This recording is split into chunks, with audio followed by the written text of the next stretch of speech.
Okay, so in the previous lecture, we have seen that we are able to log into the Fortigate firewall, but then we are not able to basically access the internet from there. So in this video, what we will do is we will set up this R7. So right click and start the router, which is in our lab, say our ISP router.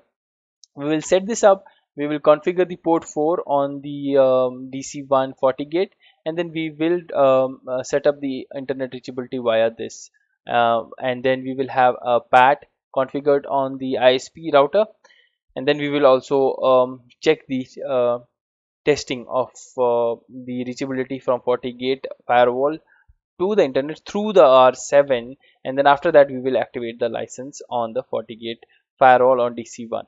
So let's get started. I'll just go into the CLI of the um, R7 here. Now what we will do is, let's wait for this to boot up. Till then, what we can do is we can go and configure the port 4 on this, right?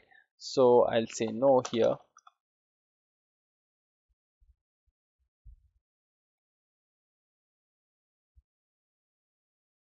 Wait a second, say no, and it'll come up.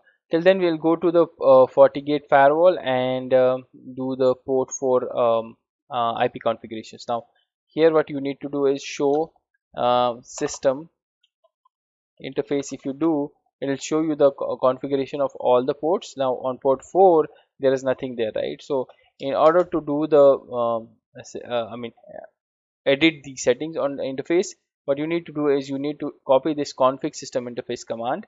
Once you do that, then you can go and edit the port which you like. Edit, then say port, sorry, edit, tab, port 123, and it is 4. Done. Then I will say set type is going to be static. I think we don't need that here, and then we will do a set IP here, and the IP is basically 99.1.1.51/24. That's it, and we don't want to allow anything on here. So apart from that, if you just see this, it should be the root, and which is already the case here. If you see, port 4 is on root, so I did that just again. Now if you want to see what all options you have set, and then hit the question mark, and you will see all these options that you have under the interface configuration. Yeah, I'll just do it once more so that you will see this clearly. And set question mark, you should see all this, right? So you have VRF, you have mode, priority, allow access, we don't want to do that. All these things, right? Status, everything.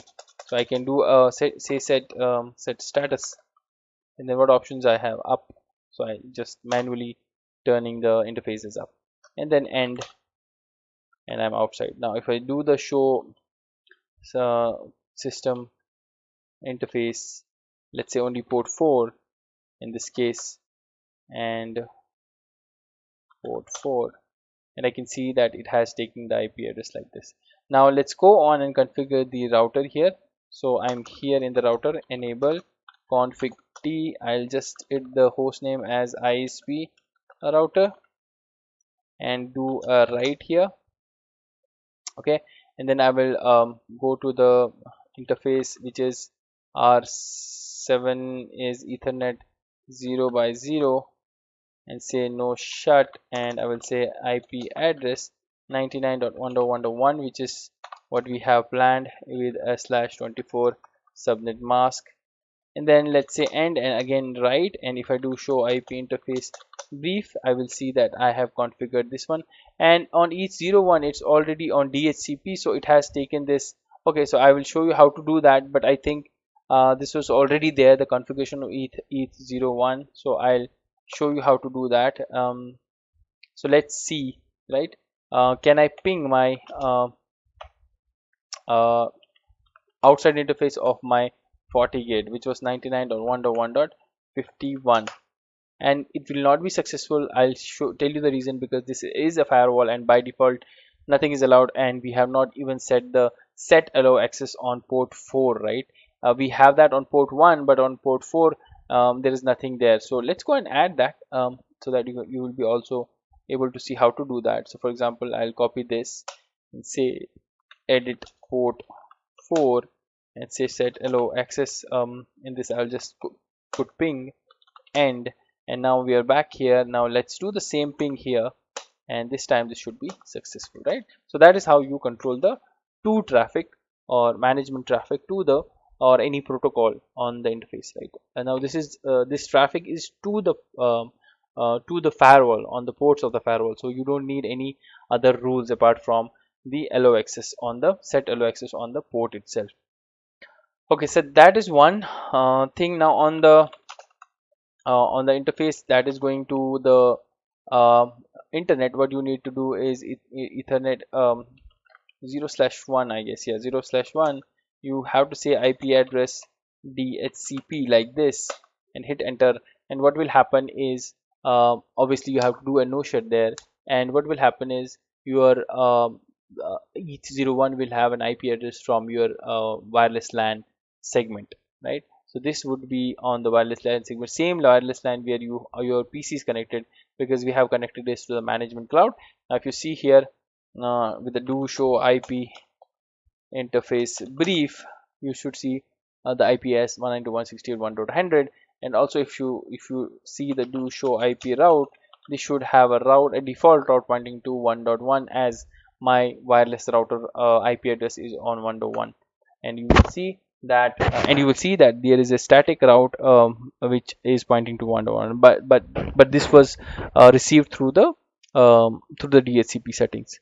Okay, now if I go to my PC, this is like just you want to try, so my PC would think that this external interface of the router is in my LAN. So if you see like that, uh, and that is not working on the 100, right? Yeah, that started working. I was just for a second I thought like, why is this not working? So this is quite simple, right? It's basically on the management cloud, so that is why this is on the same subnet. My PC can directly talk to the router. Now router cannot ping, because then you have to disable the firewall on the PC. Make sure if you are trying that and that is not happening, don't worry. If you want to do that, you have to disable your firewall on the Windows.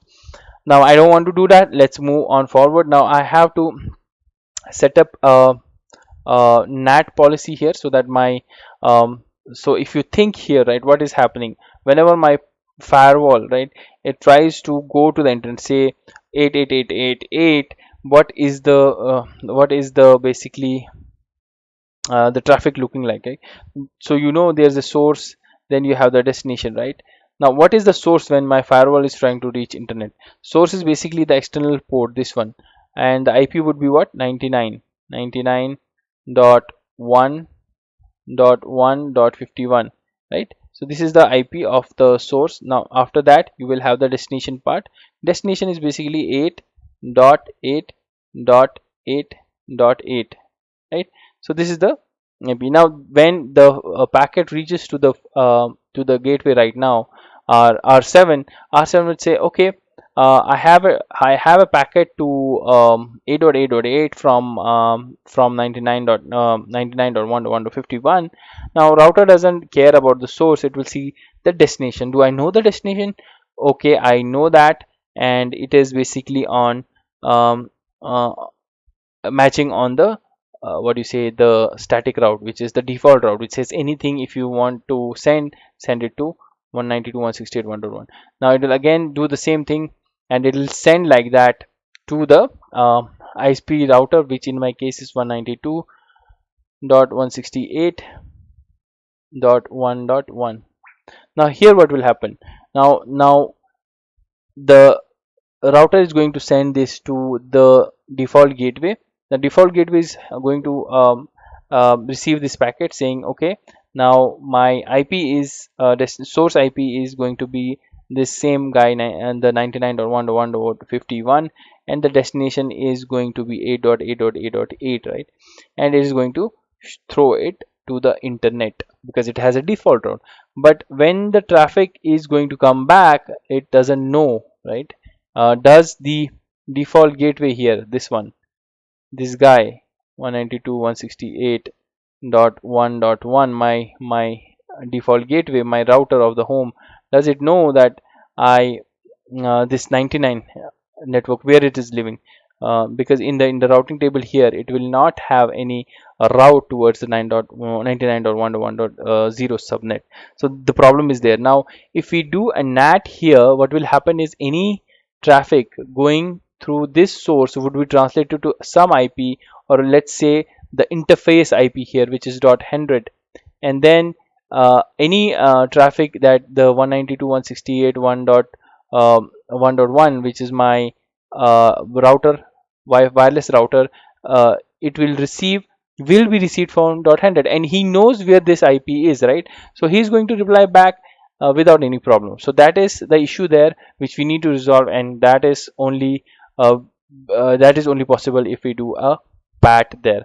Now to do pat on the Cisco router, you have to configure the inside and outside interfaces. So in our case, let's go to interface Ethernet 0 by 0 and say this is IP NAT inside, right? And then we will go to the interface on the ETH, uh, like ETH01, and say IP NAT outside.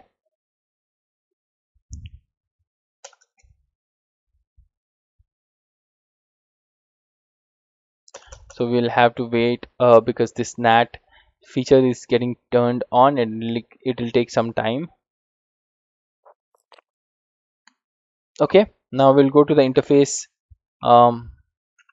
Ethernet 0 by 1, sorry, by 1, and say IP NAT outside here, right? And then they say exit, and now we'll configure an IP access, I will say access list 10 permit, permit IP, permit, let's say what, permit, just say the IP, which is 99.1.1.1.0, and we should have the wildcard mask it. There's a 0000255. That is it. So we need to have an access list which is 10. Now we have the inside, we have the outside, we have the access list. Now let's configure the NAT. Let's say IP NAT source is going to be inside. Source is basically going to be the list is 99, which is, sorry, the list access is number is 10, list is 10, and then you are going to basically NAT it to the interface, and which is going to be our what, Ethernet 0 bar 1, and let's say this is like overload. So IP NAT um, source is going to be list this and this. So let's see this is working or not, uh, and how to configure, how to basically check this is you exit and say show IP NAT translations, like that. So you will have the translations here. Now before doing the translations, you need to send the ping, right? So if I do a ping and say 8.8.8.8, which is basically going to pass through, because it is going to send it from the outside interface. Now we will have to say like source or source interface. Source is going to be the IP source address. So I will say, let's say this is my internal address, like this, and let's see if this is getting translated or not. I'm going to wait for this. If not, then we will have to change something on the NAT, and that means the NAT is not working. Fine. If I say show IP NAT translations and I don't see any translations, that means the NAT is wrong. Show run let's say section NAT. I see IP NAT source, so I'll say config T and I'll say no to this whole command, right? And let's have this again, IP NAT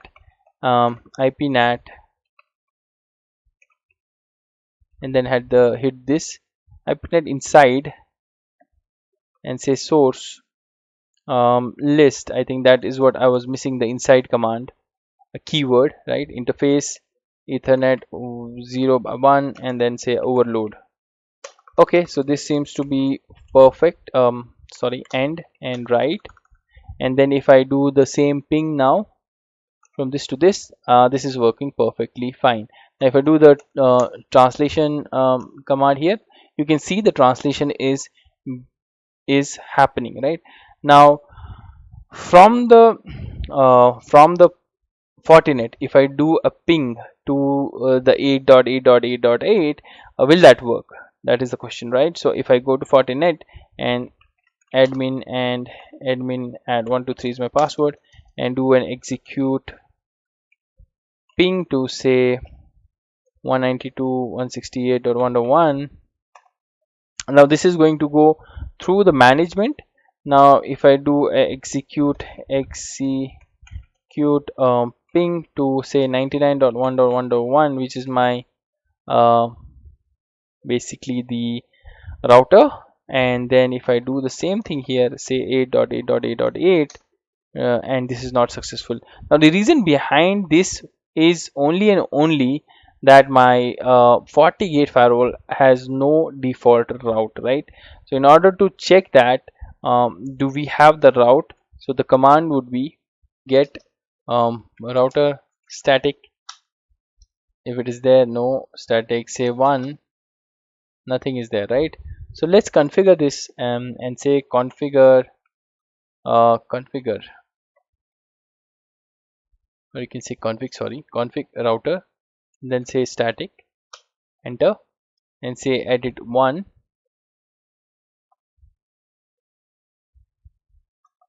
edit, and then this is like sequence number, say 1, and this is a new entry, right? So I will say set set what options we have. We have gateway, distance, wait, priority, black hole, dynamic gateway, destination address. Okay, so you just need to specify the gateway, which is going to be in our case 99.1.1.1, right? And hit enter, and that's it, end. Now if you do the same, get router static 1, or just say static, I don't see the command here, and did it take it, config router static,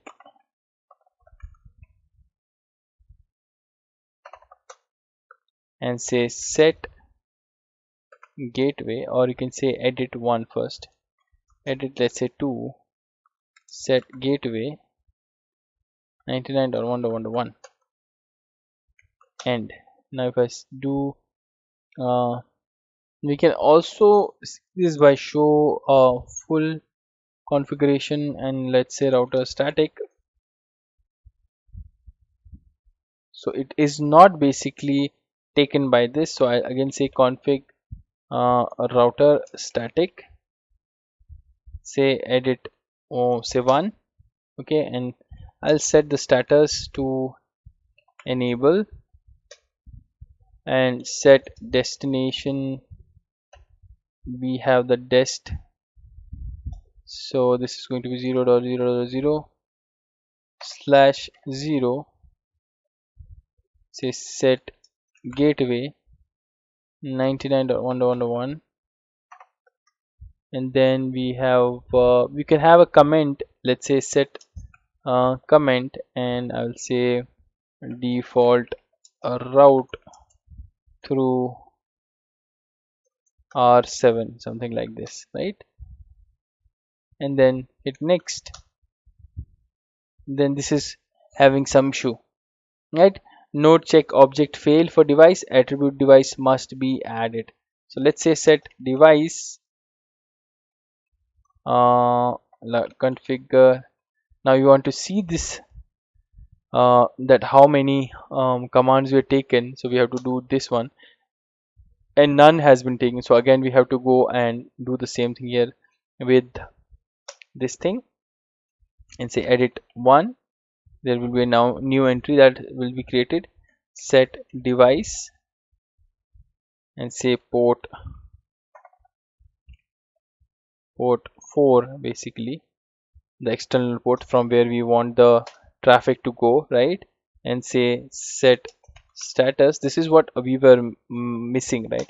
Enable, and set dst 0.0.0/0, and say set gateway 99.1.1.1, sorry, .1.1.1. So there has been a little bit changes from the 7.0 to 7.2 obviously on the CLI. Now let's say set comment. This is like static default through R7. Say next now,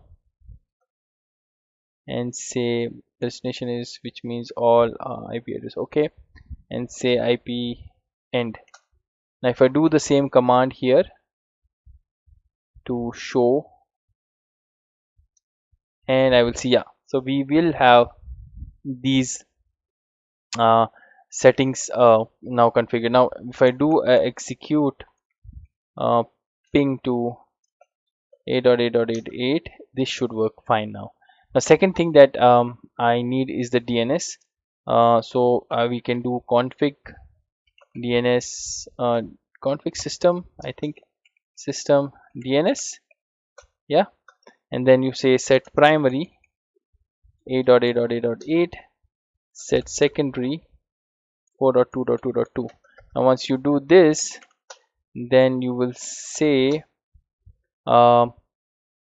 execute ping again, but this time it would be not an IP address but a URL, and you will see that the IP address is being translated or not. Yeah, so this is also successful.